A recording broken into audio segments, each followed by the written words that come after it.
नमस्कार दोस्तों, जैसा कि आपको पता है जो हरियाणा एचएसएससी यानी हरियाणा स्टाफ सिलेक्शन कमीशन कुछ ही समय पहले जो हमारे चेयरमैन थे यानी जो हमारे चेयरपर्सन थे उनका नाम था भोपाल सिंह खदरी साहब।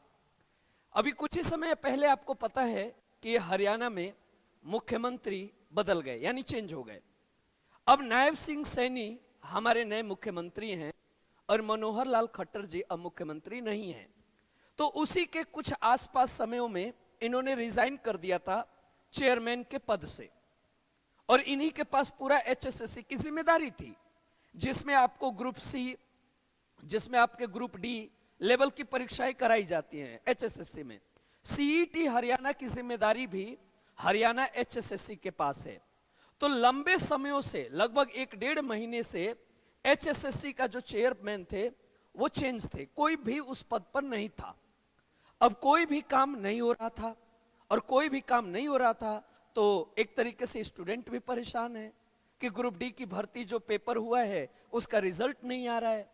ग्रुप सी पर नई कुछ कोर्ट के केसेस हैं, वहां पर चेयरपर्सन का होना जरूरी है। ग्रुप डी पर केस चल रहा है, उसमें भी चेयरमैन का होना जरूरी है।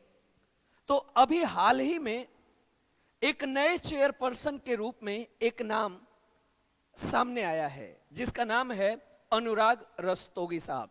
ये एक सीनियर आईएएस अधिकारी हैं और इनको जिम्मेदारी मिली है कि यह अब हरियाणा एचएसएससी के चेयरमैन के पद पे इन्होंने कार्यभार संभाल लिया है। लेकिन मजे की बात यह है कि ये सिर्फ एचएसएससी के चेयरमैन नहीं है, ये एडिशनल सेक्रेटरी भी हैं कुछ अन्य डिपार्टमेंट में, जैसे कि फिनेंस के अंदर, जैसे पीडब्ल्यूडी यानी लोक निर्माण के अंदर ये ऑलरेडी एडिशनल सेक्रेटरी के पद पे हैं।